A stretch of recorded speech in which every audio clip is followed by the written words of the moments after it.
a black honor student, Amari, is dragged into the principal's office on a bogus charge. Principal Hargrove delivers a brutal expulsion in front of the staff.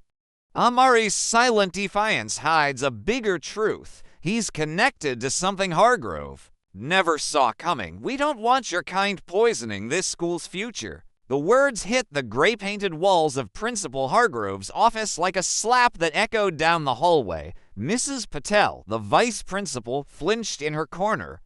Two teachers lingered by the door, pretending to look busy, eyes wide, backs straight. Amari Lewis stood dead center on the threadbare carpet. 17 years old, backpack still slung over one shoulder.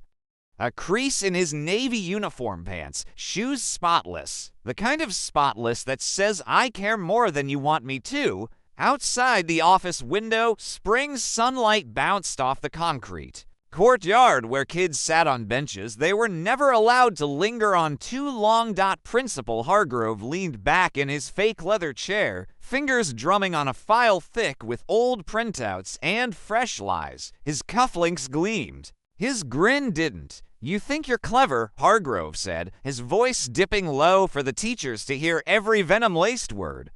"You think straight A's and community service wash out where you came from." Amari didn't flinch. He didn't fidget. He just stood there, spine straight, eyes locked on the gold nameplate that read Stephen Hargrove. Principal. Hargrove snapped the folders shut like a trap.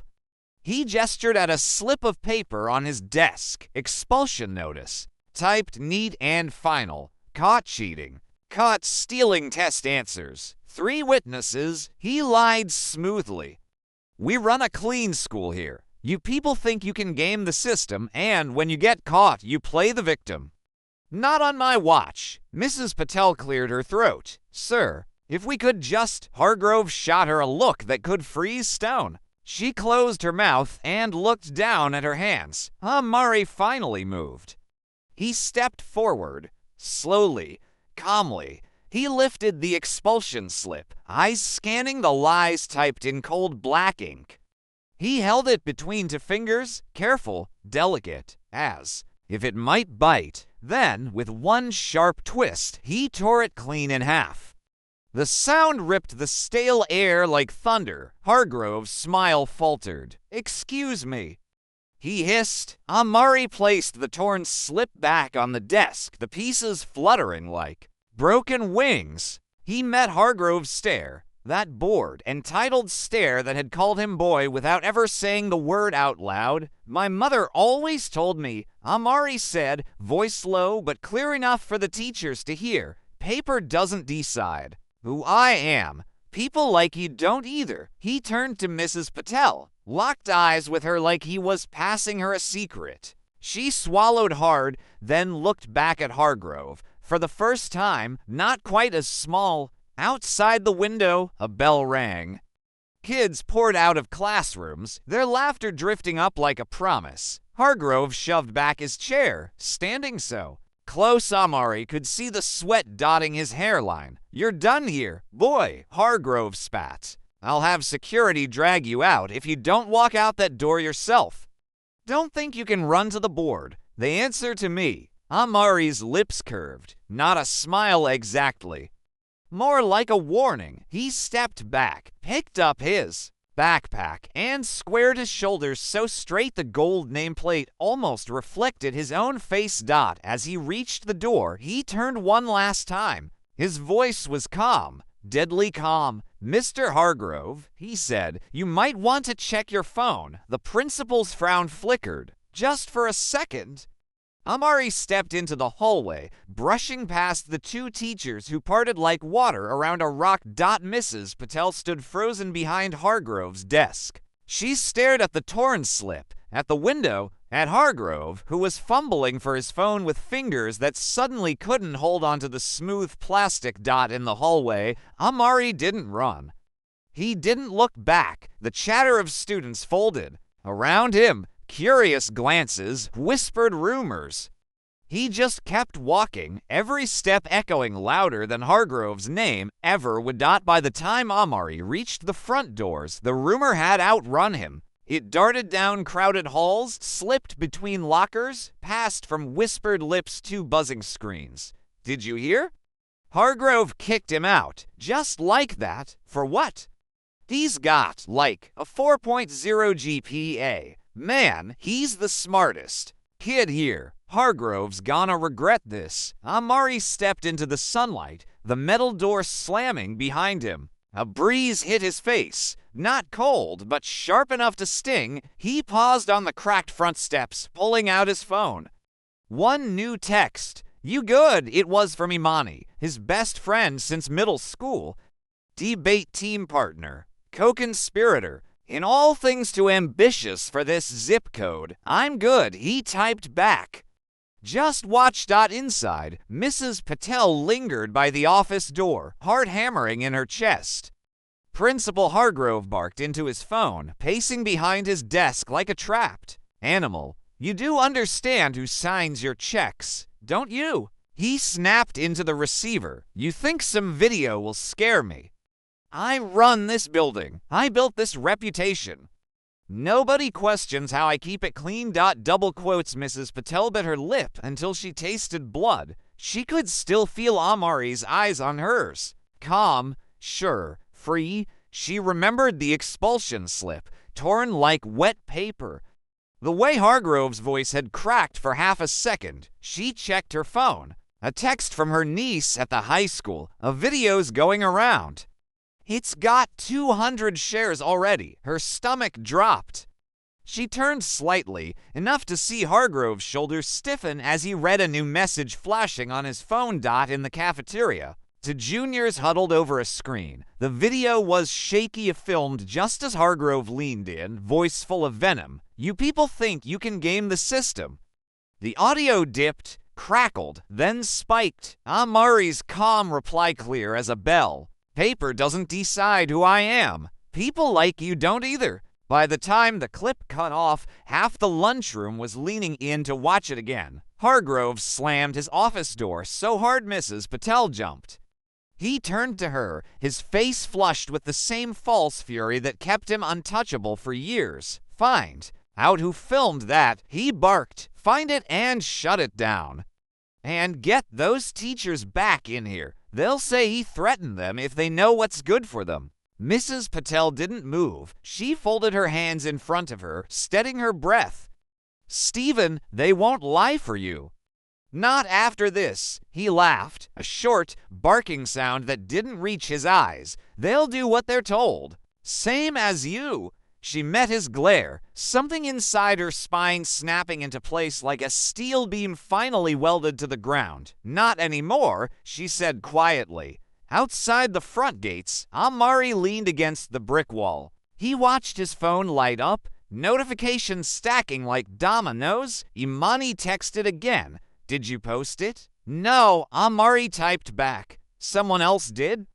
It's alive now. He slipped the phone into his pocket, pushing off the wall. Down the block, the public library waited. Quiet, warm, open to everyone no matter what their name looked like on a roll sheet. He felt eyes on him, to freshmen whispering by the bike rack. One lifted his chin at Amari in silent solidarity.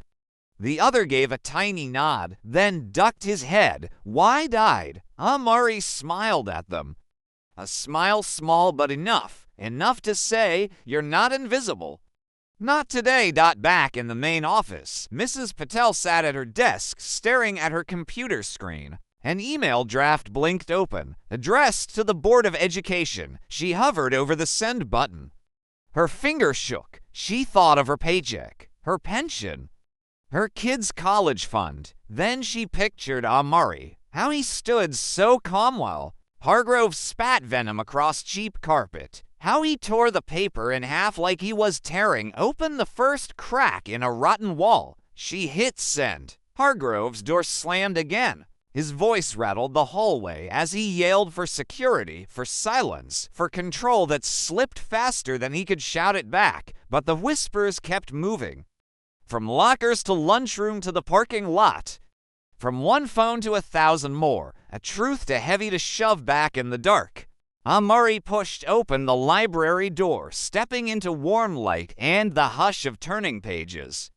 His phone buzzed again, a new text from Imani. "They're talking about you on the news." He slid into his usual corner seat, opened his laptop, took out his notes for the debate championship he wouldn't be attending now, or so Hargrove thought. Above his screen, he caught his reflection in the library window. Calm, steady, ready. The Board of Education building didn't look like power. It looked like stale carpet and flickering lights, coffee rings on old desks, whispers that grew fangs behind closed doors. But when the right door opened, it could flatten a man like Hargrove or make him king. Today, the air felt different, brittle, sharp, restless. In the small conference room, 7 board members sat in a semicircle. Ms. Daniels had gray suit, glasses perched low, eyes sharp as a hawk, held her tablet up so the others could see the paused video frame. Hargrove leaning in, sneer sharp, Amari's calm face reflecting back.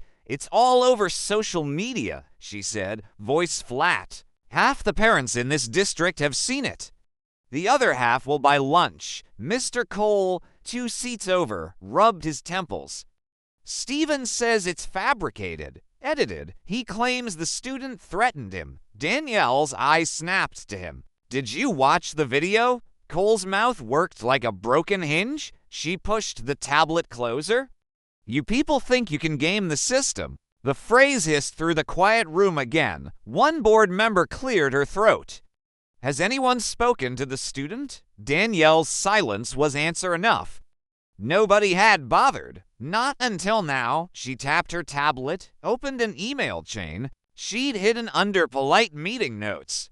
A reply glowed at the bottom. "We'll talk. Come tonight." Signed by Maya Lewis, Amari's mother. Across town, Amari sat at the kitchen table while his mother chopped onions for a soup she made when she was too angry to sit still. Steam rose around her face like battle smoke. "He thinks he's safe," Maya said, her knife hitting the cutting board in sharp, steady chops. "He thinks that title behind his name protects him from everything he's done." Amari didn't look up from his laptop. He'd pulled up policy documents, emails, screenshots from students. Each file lined up like soldiers waiting for orders. "He's not safe, Mama," he said quietly. "Not anymore." The doorbell rang. Maya wiped her hands on her apron, tossed Amari a look. "Be ready." She opened the door to Miss Daniels, her gray suit stiff under the porch light. The older woman stepped in without the fake smiles she used for ribbon cuttings and photo ops. She carried no briefcase, just a battered notebook tucked under her arm. "Double quotes, Mrs. Lewis," she said, nodding to Maya before turning to Amari. "You've got more people watching your back than you think." In his office, Hargrove slammed his laptop shut. The message from Cole still flickered on his phone screen. "The board wants answers now." He leaned over his desk, staring at his own reflection in the dark window. His face was red, sweat gathering at his collar. "They won't touch me," he muttered. "Not over one kid." He snatched up his phone, barking into the receiver. "Get me the PTA president, and call Mrs. Patel in here now. She's going to fix this mess." He stopped mid-sentence. The empty hallway answered him. Mrs. Patel's desk lamp was dark. Her chair was empty. On her keyboard sat her ID badge. Neat. Final. Back at the Lewis home, Ms. Daniels perched at the kitchen table, stirring a mug of coffee Maya pushed into her hands. "You know this won't be easy," Daniels said to Amari. "He'll drag your name through the dirt. He'll say you're angry, unstable, a liar." Amari's calm didn't flicker. That's all he's got. The video speaks for itself. Daniels leaned in, lowering her voice so only they could hear. "This district's been carrying him for years because he brings in money. Scores stay high. Parents feel safe. Nobody asks how he does it. If we go public, it won't just be him on the line. It'll be all the people who let him do it." Amari's mother spoke up, voice soft. but steel under silk, then they can fall with him. Daniels looked between them, the mother still stirring a soup that smelled like home, the son with documents lined up like a war plan. She cracked a tired smile. You remind me why I'm still here. She tapped Amari's laptop. Tomorrow, I'll get you a closed-door meeting. The board won't be able to ignore you. Bring every receipt you've got. Amari nodded once. I've got plenty. Down the block, porch lights flickered on. Neighbors peeked out from behind curtains, catching pieces of gossip in the soft, dusk air. Did you hear? The principal's in trouble, that Lewis boy.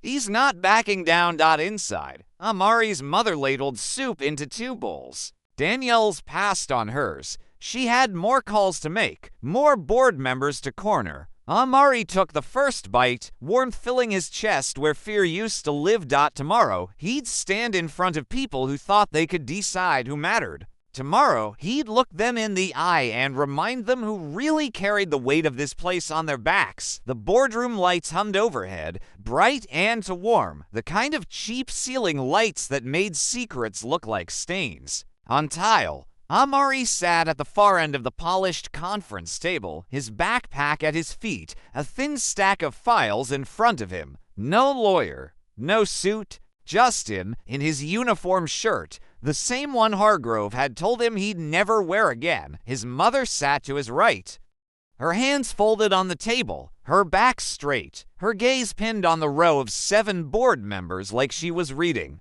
Every guilty line in their faces. Ms. Danielle sat to Amari's left, pen poised over her battered notebook, though she already knew every word by heart. At the opposite end, Principal Hargrove leaned back in his leather chair, arms crossed over his chest. His tie knot was too tight, collar buttoned to the point of strangling him, but he'd never let them see him sweat. Not if he could help it. He cleared his throat, voice echoing in the small chamber. I want to state, for the record, that this entire situation has been blown out of proportion by a malicious student with a history of disciplinary issues. Amaya's sharp breath cut him off. Amari didn't look at her. He kept his eyes locked on Hargrove. One board member, Ms. Green, spoke first. She was older, with a pale scarf tied around her neck and tired eyes that flicked between Hargrove and Amari like she could feel the hair shifting. Mr. Lewis, she said, her tone careful, could you please tell us, in your own words, what happened in Principal Hargrove's office yesterday? Amari sat forward, folding his hands the way his mother did. He didn't raise his voice. He didn't fumble. His words came out even, clear, each sentence sliding across the table like stones skipping water. He told me I didn't belong here, that my grades didn't matter. He said I cheated, with no evidence. He tried to expel me on the spot to make an example. Hargrove barked a humorless laugh. He threatened me. Amari ignored him. He opened his backpack, pulled out a battered folder. Every certificate he'd earned, every letter of recommendation, every test with red-inked A's circled twice, he slid them forward one by one. The board leaned in. These are from the teachers you see here every day. They know my record. They know I've never cheated.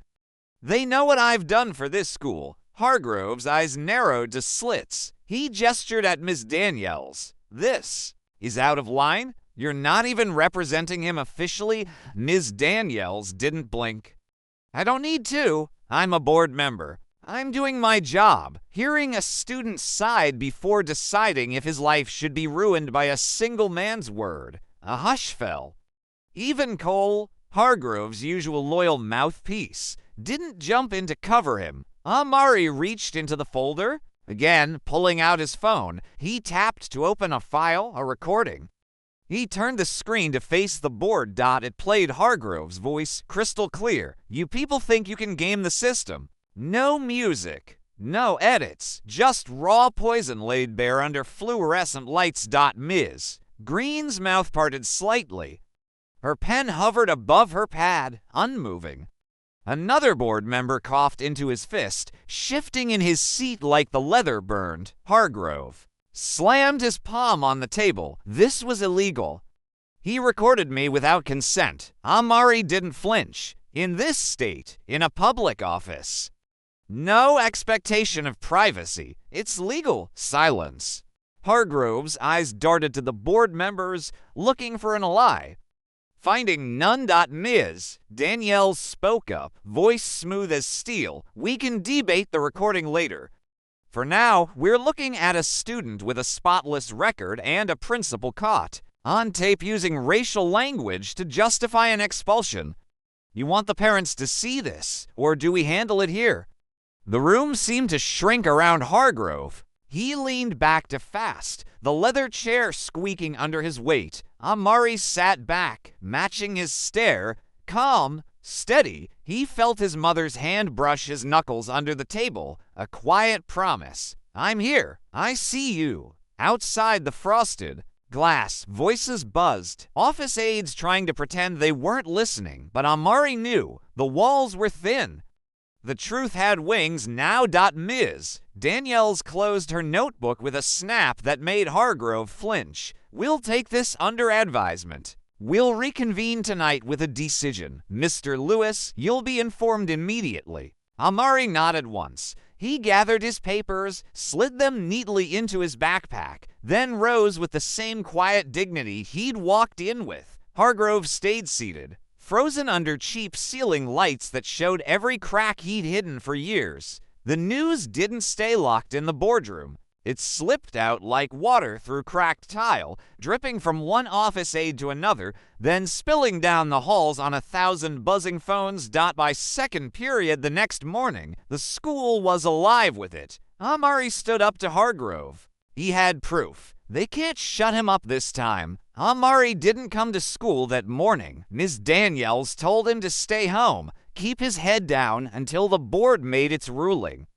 But his empty desk in homeroom spoke louder than any speech. Every seat around it seemed to lean in toward the hollow space, like they were keeping it warm. Imani sat where she always did, 2 seats back, same hoodie pulled up over her braids. Her phone buzzed under her desk. A group chat with the debate team was blowing up. We should do something. They can't get away with it. Walk out. What time? She looked up at the clock. Big black hands crawling to slow above the whiteboard. She slid her phone out, thumbs flying. 11 o'clock. Front steps. Pass it on. In the main office, Hargrove barked. Orders at the secretary, voice cracking at the edges. I want every student caught using their phones in class written up. Detention, suspensions, I don't care. This ends today. The secretary nodded, eyes down. She didn't remind him that detention didn't scare kids anymore. Not when they'd already seen the worst he could do. Outside the office, 2 teachers leaned against the trophy case. Mr. Lopez from history and Ms. Green from English. The same Ms. Green who sat frozen in the boardroom the night before. You think he'll really try to expel more kids? Lopez asked. Green shrugged. Her voice was soft but steady. Let him try. I'll sign every witness statement he doesn't want the board to see. At 10:55, phones buzzed under desks.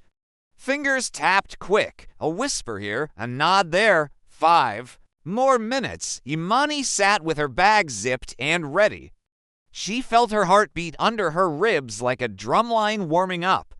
She pictured Amari at home, probably pacing, probably telling himself not to check his phone every 2 seconds. At 10:59, she stood up, one by one. Desks scraped back. Students in hoodies, varsity jackets, high jabs, ripped jeans, kids who never spoke to each other outside of these halls, turned toward the door. Imani led the way down the hall.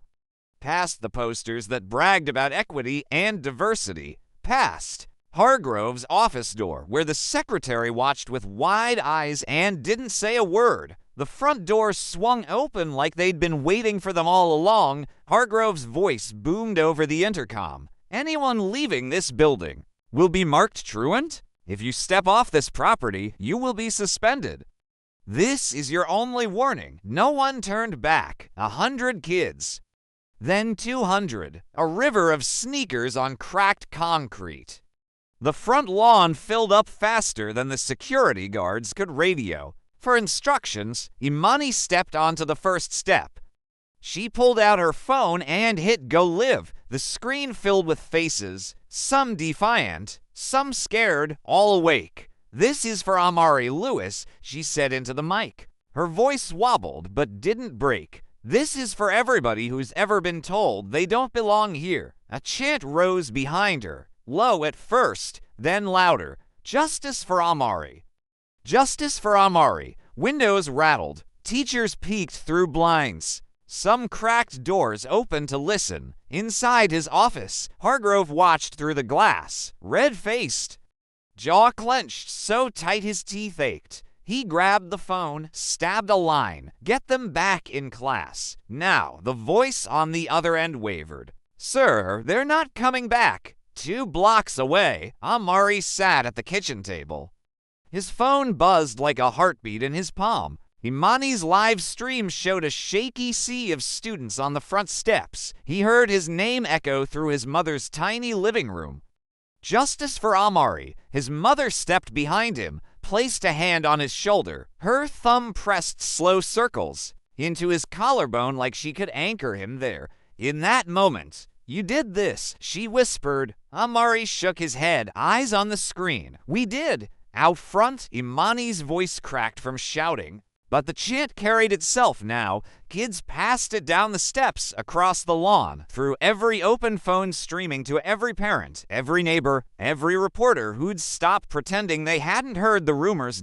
And inside, in the quiet halls that once hid Hargrove's power, his threats bounced off locker doors and died in the empty air. Hargrove's office smelled like stale sweat and cheap cologne. He paced behind his desk, sleeves rolled up, hairline damp. His phone buzzed and buzzed. Board members, local news, the superintendent. No one wanted to be first to stand beside him now. Outside his window, the chant still rose from the front. Lawn like a heartbeat he couldn't stop. "Justice for Amari. Justice for Amari." He slammed a folder on his desk. "I'm calling a press conference." He snapped at the secretary hovering by the door. "Yep, the local paper, Channel 7. Anyone who'll come?" "I'll bury this boy's story myself." The secretary's lips parted, but she didn't argue. She slipped out so fast the door bounced off the frame. 30 minutes later, a rickety podium appeared on the school's front lawn. A cluster of cameras stood ready, lenses aimed at the marble steps where students still sat, arms linked, phones recording every word. Hargrove stepped up to the mic. He cleared his throat, tugged at his cuffs like they might strangle him anyway. "Good afternoon," he began, forcing his voice into its old, polished calm. "There has been a lot of confusion and misinformation spread over the last 24 hours about disciplinary measures taken against a student." A ripple of boos cut him off. From the back of the crowd, parents had begun to gather. Mothers and fathers who'd watched the video, read the screenshots, heard the chant echo through kitchen walls they once thought were safe. Hargrove pressed on. "I want to make it perfectly clear, my only concern has always been the safety and integrity of this school. We do not tolerate cheating or threats to our staff." A woman's voice rang out from the steps. Imani, hoodie up, phone held high. "What about racism, Mr. Hargrove? Do you tolerate that?" The crowd cheered. The cameras swung from Hargrove's stiff face to Imani's defiant stance. Behind the line of reporters, Ms. Green stood shoulder to shoulder with Mr. Lopez. Both teachers had come straight from class. Iris still clipped to their collars. "Should we speak?" Lopez whispered. Green's mouth twitched. "Wait for it." Hargrove gripped the podium so tight his knuckles went white. "This is a disciplinary matter, not a racial issue." Another shout, this time from a parent near the sidewalk. A man in a postal uniform, face flushed, voice raw. "My kid's been in detention 3 times this year for nothing." "How many times did you try to push them out?" "Huh." The cameras caught every word. Hargrove's jaw worked. He scanned the crowd, hunting for the faces that would nod, clap, back him up. He found none. He spotted Mrs. Patel near the curb, coat zipped, hands tucked in her sleeves. She'd come alone, no longer wearing her badge, when their eyes met. She didn't look away. At the back of the podium, a small figure stepped up. A reporter held out a mic. The crowd stilled as Miss Daniels appeared beside Hargrove. She didn't look at him. She faced the cameras. "My name is Olivia Daniels. I serve on this district's board," she began, her voice calm but slicing clean through the spring air. "I want to address the parents who trusted us to protect every student equally. What you saw in that video is not confusion. It is not a misunderstanding. It is a pattern we've allowed for far too long." Hargrove's mouth fell open. He lunged for her arm. "Daniels, what are you doing?" She stepped out of reach. "I'm doing my job." Her eyes swept the reporters. "There will be an emergency board meeting tonight. The community will be informed of our decision by morning." A cheer rose, louder than any chant yet. It rolled over Hargrove's carefully combed hair and expensive tie, shaking him down to the solace of his polished shoes. In the back, Imani lowered her phone. She mouthed 2 words to the kids sitting beside her. "He's done." Mrs. Patel stepped forward, 1 step, then 2, until she stood near the bottom of the marble steps. She didn't have a mic, but her voice didn't need one. "I was in that office.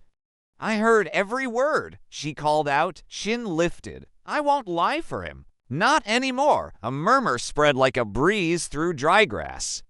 The truth catching, burning, Hargrove stepped back from the podium. The cameras stayed on Miss Daniels, on Mrs. Patel, on the students clapping, chanting, recording every twitch in his jaw. For the first time, he looked like he might fall straight through the stage he'd built for himself. No walls left to lean on. Back in Amari's living room, he watched it unfold on his phone, breath caught somewhere between a laugh and a sob. His mother placed a mug of tea in front of him. She didn't say a word. She just rested her hand on his shoulder and let him watch the cracks widen. The boardroom never felt smaller than it did that night.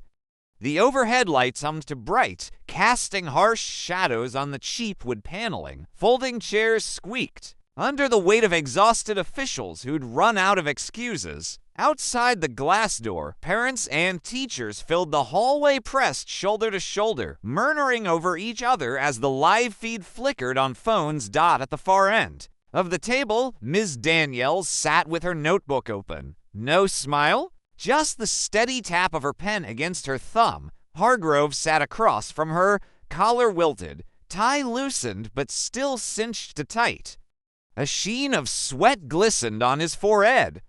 His hands fidgeted with a cracked fountain pen. The door opened, and Amari stepped in. No uniform this time, just jeans, a plain shirt, calm eyes. His mother walked beside him, head high, purse tucked under her arm like a shield. Amari didn't look at Hargrove. He looked at the board, one by one, each face forced to meet his gaze. Ms. Green, the English teacher turned reluctant witness, sat near the door.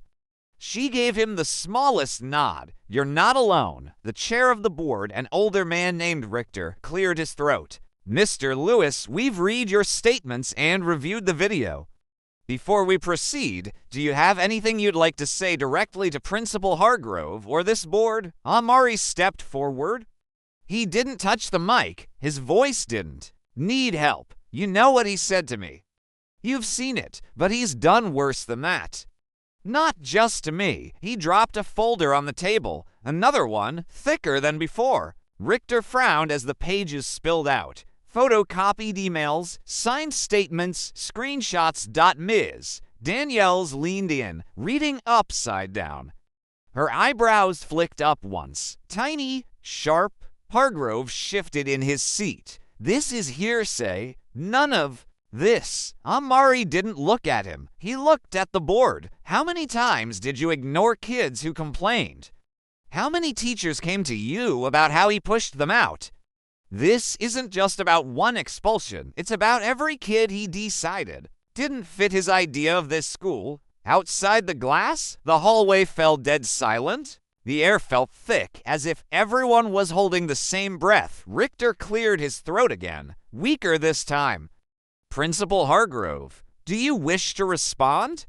Hargrove laughed, to sharp, to high. "This is a coordinated attack. A bitter student, a few disgruntled staff. You all know I've kept this district clean for years. Test scores up, donations steady, discipline tight. This is why we're respected." His voice cracked on respected.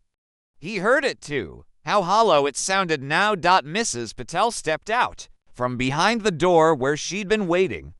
She walked forward, shoulders squared, eyes on the board. "I was in his office. I heard him lie. I've seen him force out students who asked for help. I've covered for him. That ends tonight." She laid her badge on the table, final as a slammed gavel. Hargrove turned on her. "You're finished. I made your career." She didn't flinch. "No, you buried it." Ms. Daniels tapped her pen once, twice, then set it down. She lifted her eyes to the board chair. "I move that Principal Hargrove be placed on immediate administrative leave pending termination. Effective now." Hargrove shot to his feet so fast his chair skidded.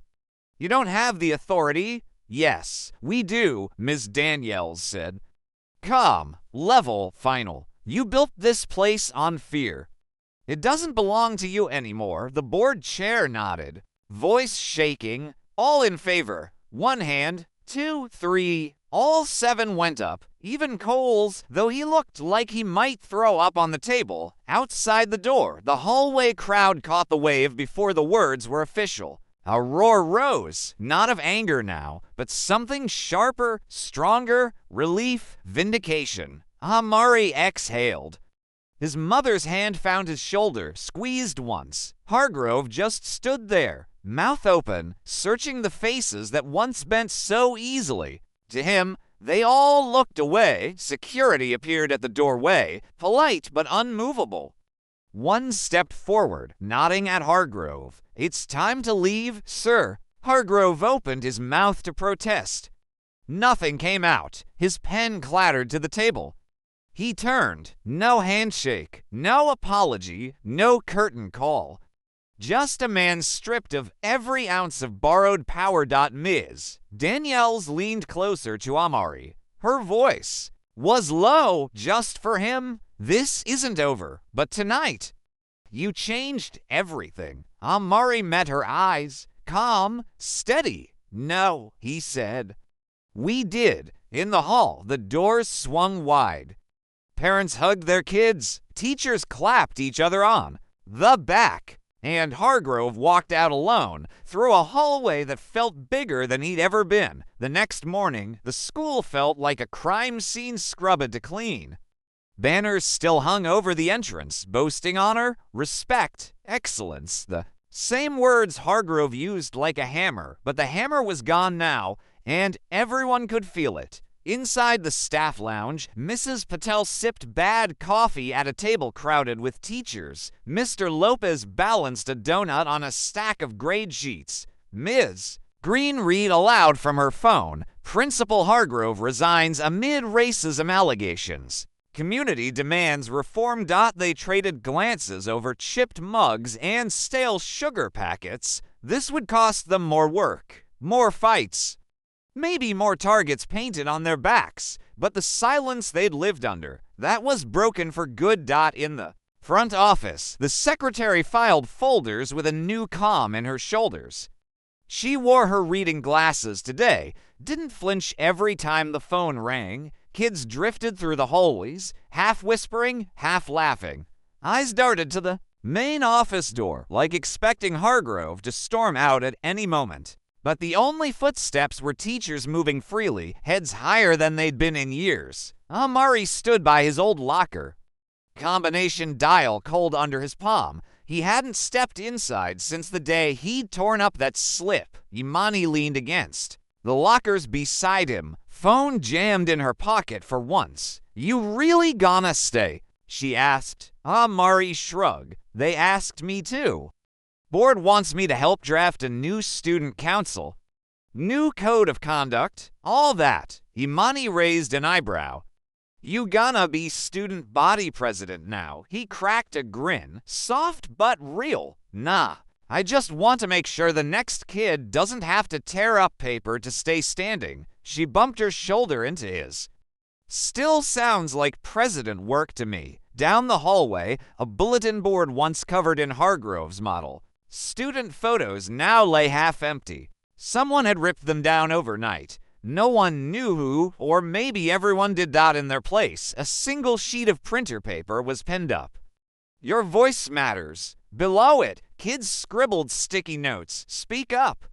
No more fear. Amari did it. We can too. One freshman paused in front of the board, hoodie sleeves pulled over her hands. She read each note like it might keep her upright. Amari saw her from down the hall, saw the way her shoulders straightened when she turned away. In the library, Mrs. Patel and Ms. Green sat with a stack of old files. Disciplinary actions, complaints that never got follow-ups, letters that died in dusty drawers. This place needs cleansing, Ms. Green muttered. Mrs. Patel flipped a page. We'll start here, one student at a time. Amari's mother waited for him in the parking lot. She sat in the old car they'd driven since he was in 7th grade, engine rumbling like an old song. He opened the door, dropped his bag on the seat. You go in? She asked. He nodded, walked the halls. Locker still stuck. She laughed. The first laugh in days that didn't sound like it carried barbed wire inside it. You proud? She asked. He stared through the windshield at the school he knew. At the students slipping through the doors without ducking their heads. I'm proud it's not just me, he said. They did this too. That night, the school board issued a formal statement. They'd hire an interim principal. They'd review hiring practices. They'd form a new equity task force, the kind of promise that usually died under bright lights and stale donuts. But now, they knew a hallway full of kids was watching, phones on, mouths open, ready to shout. At his desk that night, Amari clicked through messages, hundreds of them, strangers, classmates he'd barely spoken to, alumni who'd left because they couldn't breathe under Hargrove's rule. One message caught his eye. I'm next. Thank you for showing me how. He typed back. You don't need me.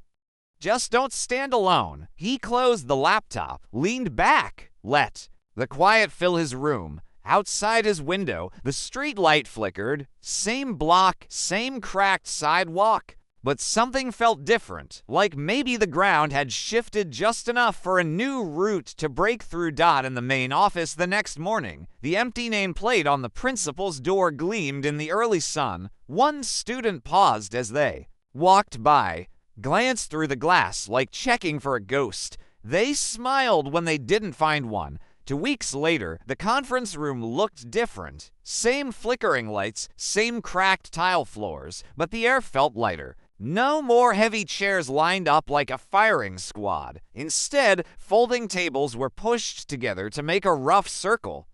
Teachers sat shoulder to shoulder with kids who used to duck their heads in these halls. At the center, Amari, notebook open, pen tapping a quiet rhythm. Ms. Daniels leaned over his shoulder, reading the bullet points on his page. She gave him a nod that said, "You're steering this ship now." On the whiteboard behind them, in big block, letters, student rights policy draft. Imani spoke first. We need a clause for how complaints get handled. No more dropping them in a box nobody ever checks. A kid from the basketball team, Jamal, broad shoulders, soft voice, raised a hand. What about retaliation? Some teachers still scare kids quiet. Mr. Lopez scribbled that down. We build in anonymity. If a complaint gets traced, it triggers an automatic outside review. Principal or not, Amari looked up, and if a teacher sees something, they can't just ignore it. Heads nodded. Someone scribbled mandatory staff reporting. At the edge of the table, Ms. Green spoke up. We can write the best policy in the world, but if the board won't back it up, it'll sit in a drawer like everything else. Amari's pen stopped tapping. Then it can't sit in a drawer. We release it, publish it, parents sign it, staff signs it. Nobody can say they didn't know. The room hummed, cautious at first, then growing louder with small murmurs of yes, that could work. About time. Halfway through, the door creaked open. The custodian, Mr. Harris, an older man with sultaned pepper hair and keys jangling on his hip, poked his head in. "Y'all still at it?" he asked, a faint smile under his mustache. Ms. Daniels waved him in. "Come listen. You've seen more in these halls than all of us." Harris stepped inside, leaned against the wall. He didn't talk much, but his presence felt like an unspoken blessing. He'd watched generations pass through this place. His nod was worth more than a signed contract. An hour in, the door swung wide again, this time with less warmth. Mr. Cole, the board member who always sat stiff beside Hargrove, stepped in. He held a thick folder against his chest like armor. "This has gone far enough," he said flatly. "We don't need students writing policy. The board will handle this." Ms. Daniels didn't even stand up. "We're handling it now, Mr. Cole. You're welcome to sit." Cole's jaw flexed. He looked at Amari, really looked at him for the first time without a smug smirk or dismissive wave. "You think you've won something, son?" Cole asked. His voice wasn't loud, but it carried. Amari stood, not aggressive, not cowering, just there, solid, unbothered. "I didn't win anything," Amari said evenly. "We're fixing what you ignored." A small hush fell. Jamal shifted beside him. Imani leaned forward, phone gripped in her lap, recording on just in case. Cole stepped closer, folder tapping against his palm. "You kids have no idea how hard this is, how much pressure it takes to keep a district like this together." Ms. Daniels cut in, voice like ice. "Pressure is one thing, silence is another." Cole snapped his folder open. "You'll ruin our reputation. Do you understand that? This leak, this mess of donations will dry up, parents will panic. It's bigger than you." Amari didn't flinch. "Then maybe it should be bigger than me." He turned, writing the last bullet on the board. "Transparency policy. All complaints must be tracked and reported quarterly. Public record." He underlined it twice, turned back. "It's not about revenge. It's about nobody feeling what I felt, or what everyone here felt." Cole's mouth opened, then shut. The room waited for him to push harder, shout, threaten. Instead, he just dropped the folder on a chair. "I hope you know what you're doing," he muttered. Amari met his eyes. "So do I." Cole left. The door clicked shut behind him like the last lock turning on an old cage. Harris spoke up for the first time. "Long as I've been here," he said, voice soft but carrying, "this place needed kids to remind grown folks what truth sounds like." Amari lowered the marker. His fingers still trembled, but his voice didn't. "Good. Then we're on the right track." Later, Amari sat in the empty room alone, staring at the whiteboard. His mother's voice echoed in his head. "Make sure they can't erase you." He snapped a photo of the board. Then another, like evidence. Like armor. Out in the hallway, Imani waited. "Ready?" she asked. Amari grabbed his bag, nodding. He flicked off the light, and together they stepped into the dark hall, carrying rules no one could. Pretend not to see. The morning air felt sharper than usual, not cold, but new. Amari stepped off the city bus alone, backpack slung low, notebook tucked under his arm. The school loomed ahead. Same bricks, same faded banners waving gently above the double doors. But the doors felt different now. They didn't tower over him. They waited. Inside, the halls buzzed with the restless noise of a Monday morning. A few kids waved as he passed. Nods, fist bumps, shy smiles that said, "I see you." Nothing loud, nothing forced, just real. He stopped by his old locker. The dial stuck the same way it always did. He tugged it free, swung the door open. The inside was still covered in scraps, old band flyers, a faded math formula scrawled in Sharpie. One scrap caught his eye, a yellow sticky note stuck to the top shelf dot still here. Imanate grinned, stuffed it in his pocket like a charm dot down. The hall, Ms. Daniels stood by the trophy case, talking to Ms. Green and a cluster of students. A draft of the new policy packet fanned out in her hands, thick enough to be real, thin enough to stay alive. She caught Amari's eye, lifted the stack slightly. "It's happening," her look said. He gave a small nod back. "I know." At homeroom, Imani saved him a seat, same row as always. She didn't say congrats. She didn't say you did it. She just shoved half a muffin across the desk. "Eat something. You look pale," he snorted. "You sound like my mom." "Good. Maybe you'll listen." They both laughed, quietly, carefully. The teacher at the front didn't bother shushing them. She just smiled, took attendance, and read the new code of conduct out loud in pieces between announcements. Any complaint of bias or misconduct must be filed and tracked publicly. Some kids half listened, doodling in notebooks, headphones half tucked in ears, but Amari knew they heard enough. The silence was gone. The wall was cracked. At lunch, Amari sat at his usual table. Jamal joined him, tray stacked with pizza and fries. "You see, they fired Hargrove's buddy at Central," Jamal said, biting into a slice. Amari raised an eyebrow. "Already?" Jamal grinned. "Chain reaction, man. People talking, emails flying. They ain't ready for us." Amari pushed a fry around his tray. "Good. Means we didn't do this for nothing." Imani appeared beside them, dropping her bag on the bench. "Stop looking so serious, hero. Eat your lunch." She tossed him another sticky note, folded into a tiny square. He unfolded it under the table. "Remember, they can't erase what's real. After the final bell, Amari lingered by the front steps. The sun hit the sidewalk just right, dust swirling gold in the warm light. Ms. Patel stepped outside, a stack of folders tucked under her arm. She paused when she saw him. For a moment, he thought she might just nod and keep walking. Instead, she stopped, shifted her bag, looked him in the eye. "I owe you," she said softly. "All of us do." Amari shook his head. "You don't owe me anything. Just keep doing it, right?" She smiled. Small, tired, real. Deal. He stood there long after the last kids drifted away. Just him, the stone steps, the wind tugging at his sleeves. His mom's car pulled up to the curb. The same rattle in the engine, the same faint squeak in the brakes. She didn't honk. She never did.